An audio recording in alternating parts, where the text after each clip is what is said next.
Les premiers détails que Caden avait envoyés par service de messagerie courte à sa famille se sont révélés faux, totalement inventés.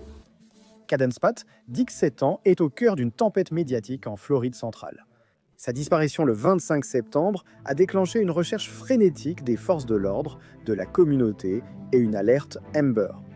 Désormais, le shérif du comté de Marion affirme qu'il s'agissait d'un canular et cherche encore des réponses sur ce qui s'est passé.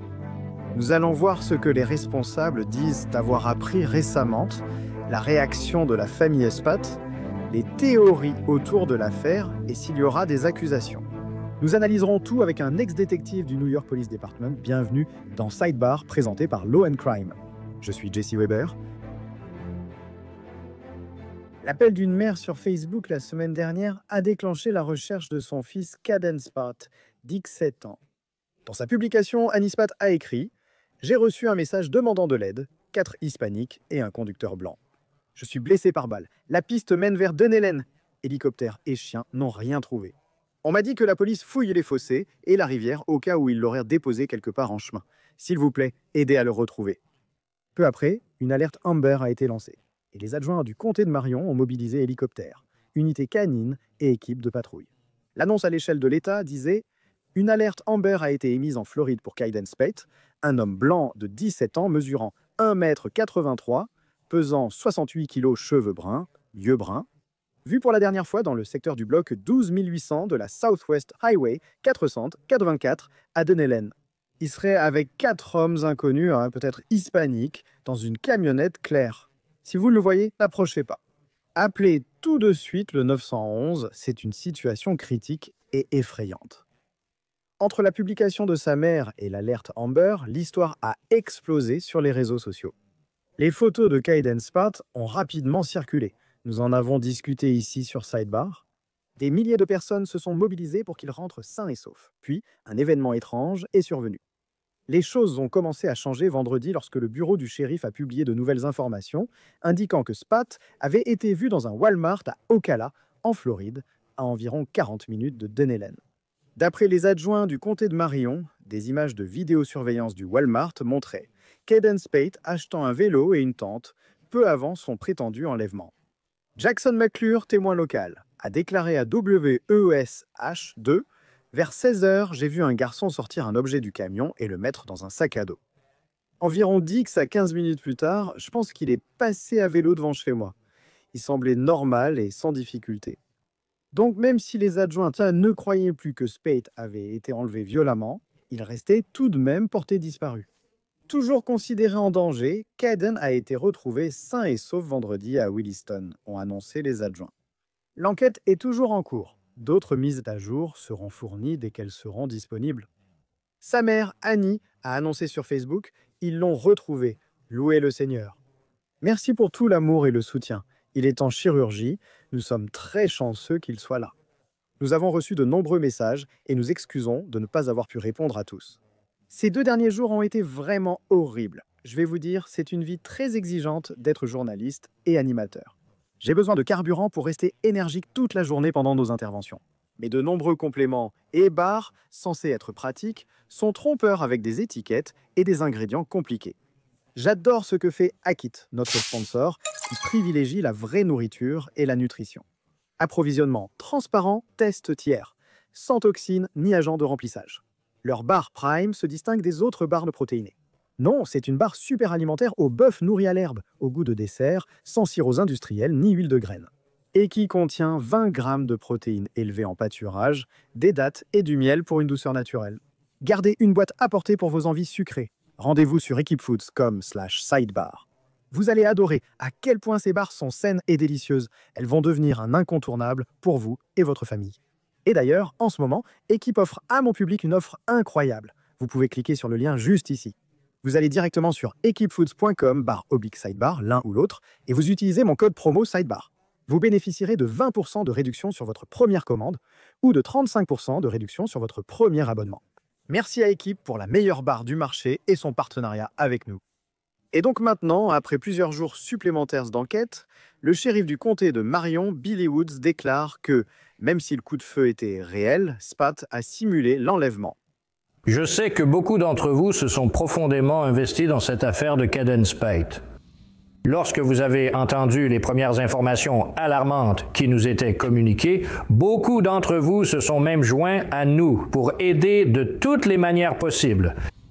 Et je tiens à féliciter mes adjointes et mes détectives qui ont réagi immédiatement et ont travaillé toute la nuit et jusqu'au lendemain sur cette affaire. De plus, nous avons également reçu de l'aide d'agences à l'échelle de l'État et du gouvernement fédéral. Beaucoup de personnes nous ont contactés. Maintenant, grâce à leur travail acharné, les premiers détails que Kayden avait envoyés par texto à sa famille se sont révélés faux, totalement inventés. Nous avons trouvé des preuves d'un seul coup de feu à l'endroit où Kayden avait laissé son camion. Cependant, ses déclarations sur sa blessure par balle et son enlèvement ont vite été démenties. Nous avons ensuite appris qu'il avait acheté un vélo, une tente et du matériel de camping juste avant de signaler cela. Je veux être clair, beaucoup se demandent sûrement pourquoi autant de ressources ont été détournées. La vérité, c'est que dans tous les cas, nous ne pouvons rien prendre à la légère, que ce soit ce qui est fait ou dit. Nous devons le prendre comme si c'était la vérité dès le départ.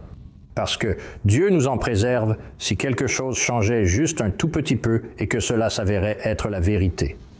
Donc, à cause de cette quantité alarmante de signaux d'alerte qui ne cessaient d'apparaître au début, nous avons dû poursuivre l'enquête.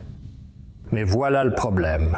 Nous avions des témoins qui contredisaient les informations initiales. Kayden est simplement parti en direction de Williston pendant que le reste d'entre nous était laissé à imaginer le pire. Et mon équipe travaillait d'arrache-pied pour résoudre cette affaire.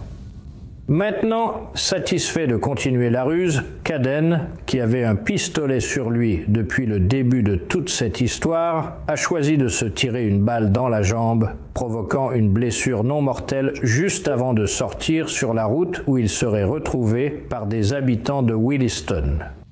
Il n'y a absolument aucune chance que la blessure par balle de Kayden provienne d'un quelconque agresseur. Maintenant, beaucoup d'entre vous ont demandé si Kayden allait faire face à des accusations. Qu'en est-il du coup pour les contribuables de cette enquête et de cette recherche à grande échelle? Croyez-moi, j'y pense. Je peux vous dire que ces options ne sont pas exclues pour le moment. Pour l'instant, nous sommes encore en train de traiter toutes les preuves dans cette affaire. Je ne veux faire aucune déclaration à ce sujet tant que nous n'aurons pas tout examiné en détail. Évidemment, mes détectives avaient beaucoup de questions pour Kayden. Cependant, ses parents ont refusé de laisser mes détectives lui parler, ce qui nous a empêchés de parvenir à une véritable conclusion finale dans toute cette affaire. Merci encore, citoyens, pour vos conseils et informations envoyés. Et lorsque nous aurons de nouvelles informations sur cette affaire, je vous le promets, nous vous les communiquerons. Tout. D'accord, il y a clairement beaucoup de choses à analyser ici. Je veux donc parler de tout cela. Affaire vraiment étrange. Je souhaite à nouveau la bienvenue sur Sidebar à Tom Smith, ancien détective du New York Police Department et co-animateur de Gold Shield, qui m'a offert ce pins très cool la dernière fois. Regardez-moi ça. Au fait, vous vendez ça, les gars? C'est génial, franchement, c'est lourd. Je l'adore, c'est super. Vous le vendez? Oui, il est disponible sur notre site. D'accord, super. J'encourage tout le monde à l'acheter. Voilà. Je l'adore. Merci. Bon, Tom, celle-ci est vraiment bizarre. Donc apparemment, tu as cet adolescent qui a inventé toute une histoire sur le fait d'avoir été blessé par balle, enlevé violemment, pris en otage. Il est rentré sain et sauf chez ses parents. Nous discuterons des poursuites possibles et de leurs conséquences. Quelle est ta réaction à cela? En tant qu'officier des forces de l'ordre depuis 30 ans, c'est exaspérant parce que je sais exactement quelles ressources ont été mobilisées et l'état d'esprit de chaque détective et de chaque policier qui était là dehors à le chercher. Réfléchis-y, Jesse, tu as tous les pires crimes sur une liste de contrôle. Enlèvement, quelqu'un avec une arme à feu, un jeune garçon emmené, tu sais, kidnappé, emmené de la scène, peut-être abattu. Tu as tous les pires crimes réunis dans une seule catégorie et tout le monde est dans la rue à sa recherche. Alors tout le monde est tellement mobilisé et veut vraiment que ça aboutisse. C'est un effort total, tout le monde est mobilisé quand il s'agit de quelque chose comme ça. Donc la colère face au fait que tout cela a été inventé résonne, j'en suis sûr, dans tout le département. Oui, car il fallait vérifier qu'il était en sécurité et non enlevé. Et voir que c'était comme une supercherie, ou prétendument une supercherie, c'est juste fou. Je veux dire, avez-vous déjà eu affaire à quelque chose comme ça, avant qu'on aille plus loin là-dessus?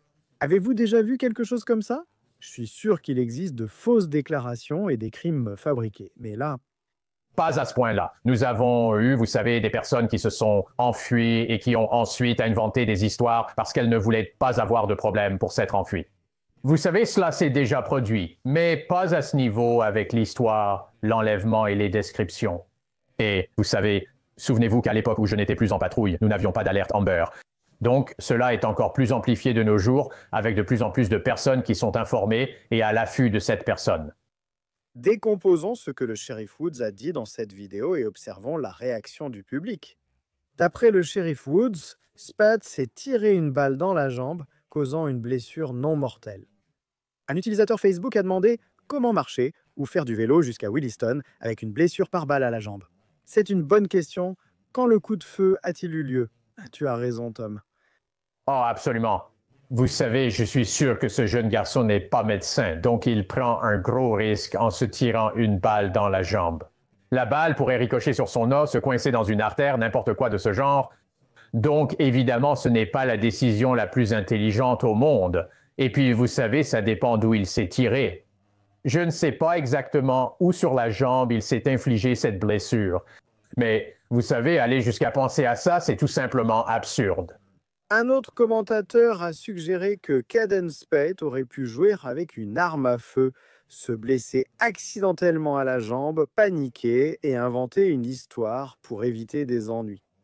La situation a empiré après l'alerte de sa famille aux forces de l'ordre et la nouvelle a vite circulé sur les réseaux sociaux. Ce serait quand même étrange par rapport à ce qu'il aurait apparemment acheté, vous savez, dans ce Walmart. Mais c'est une possibilité. Bien sûr, c'est effectivement une possibilité. Et ça fait partie, vous savez, quand le shérif mentionne que l'enquête continue, certaines personnes vont regarder ça et se demander pourquoi. Vous savez, vous l'avez, tout est terminé. Et c'est loin d'être la vérité. Où est-ce l'arme? Où l'a-t-il obtenue? À qui appartient-elle? Vous savez, tout cela va faire partie de cette enquête. Et puis, comme tu viens de le dire, Jess, dans ce commentaire sur le moment où cette blessure a été infligée, C'est un bon exemple de l'impact d'Internet et des réseaux sociaux sur des affaires évoluant rapidement. Je veux dire, ici, c'était une situation où, dès qu'il a disparu, et oui, il y avait des détails un peu étranges qui sont sortis, mais c'était une histoire qui a rapidement été relayée. Et est-ce que c'est quelque chose que la police apprécie? Le public s'investit, donne des pistes, fournit des informations. Cela est-il vraiment ou cela risque-t-il d'interférer avec une enquête? oh, je pense qu'aujourd'hui, c'est d'une aide considérable. Et plus les forces de l'ordre l'utilisent, plus c'est bénéfique. Je l'ai souvent dit dans votre émission, Jesse, la police ne peut pas tout couvrir, mais le public le peut. Et c'est ce que la police utilise aujourd'hui pour diffuser l'information aussi rapidement, surtout les photos, parce que quelqu'un va voir ce jeune homme. Et c'est exactement ce qui s'est passé. L'utilisation des réseaux sociaux et des photos et le fait de les diffuser instantanément à un grand nombre de personnes est inestimable de nos jours pour les enquêtes policières. Le shérif a parlé des signaux d'alerte qui sont apparus au cours de cette enquête. J'ai mentionné plus tôt pourquoi cela attirait autant d'attention sur les réseaux sociaux, ou du moins l'une des raisons possibles. C'est une situation où ils sont d'abord alertés de la disparition de cette personne. La mère est paniquée. Comment les enquêteurs commencent-ils à chercher? Eh bien, est-ce vraiment ce que cela semble être lorsqu'ils parlent de signaux d'alerte? Ils n'ont pas une vision limitée en pensant tout de suite à un enlèvement. Enfin, je suppose que c'est la question. Comment évaluent-ils les signaux d'alerte dans une telle affaire? Eh bien, c'est un certain nombre de choses. C'est retrouver la voiture, l'inspecter, chercher toute preuve d'un enlèvement ou quoi que ce soit de ce genre. Et puis, il s'agit d'interroger la mère, vous savez, de regarder son téléphone et peut-être de localiser son téléphone pour obtenir une position de là où il se trouve. Et je pense que tout cela s'est déroulé très rapidement à cause des circonstances que la police a été amenée à croire.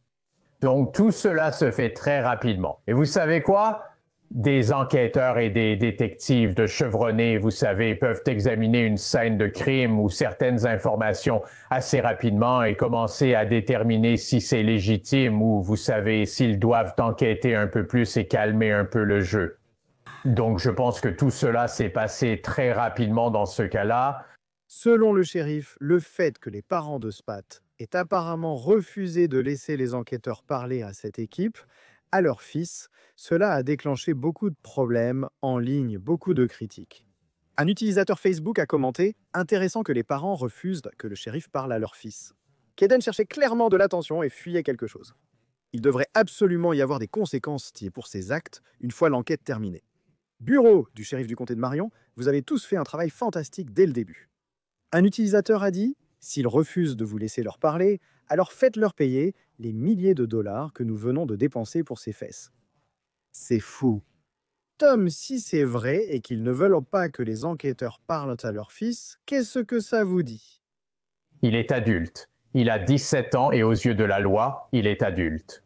Donc ils n'ont pas tout pouvoir sur lui. Vous savez, ce serait sa décision de ne pas parler aux enquêteurs. C'est une situation à double facette, Jess. Regardez-la, il a un passé difficile, c'est un problème. Ce sont juste deux parents protégeant leur enfant, et je pense que tout le monde comprendrait. Mais il faut mener une enquête plus approfondie pour savoir qui était au courant de cela. Est-ce que quelqu'un d'autre était impliqué? Est-ce que c'était plus une arnaque qu'un simple moyen d'attirer l'attention? Donc tout cela, comme l'a déclaré le shérif, ce sont des éléments qui seront abordés lors des entretiens et dans les enquêtes numériques. Où a-t-il envoyé des messages? À qui a-t-il envoyé des messages? Quels autres messages se trouvaient sur le téléphone de la mère et sur son téléphone avec toute autre personne avec qui ils étaient en communication? Donc il y a encore beaucoup de choses à examiner à ce sujet. Avant que nous abordions les accusations potentielles auxquelles il pourrait faire face, y a-t-il quelque chose que les parents pourraient risquer en semblant refuser de laisser les enquêteurs s'exprimer ici? Non, pas vraiment. Mais oui, pourrait-on l'accuser d'entrave? Je pense que ce serait vraiment tiré par les cheveux, mais cela détermine ce qu'il y a d'autre. Et c'est ce que je veux dire. Je pense que c'est pour ça qu'on ne parle pas encore beaucoup des accusations là-dessus, parce qu'il y a encore beaucoup de choses à examiner concernant l'enquête numérique qu'ils vont mener sur les téléphones, les emails de tout le monde, tout ça. Donc les accusations, tu sais, sont en suspens jusqu'à ce que tout soit entièrement vérifié et qu'on sache qui est responsable de quoi et qui savait quoi.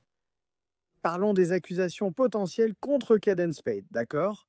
Tu sais, tu parlais de gaspillage de ressources.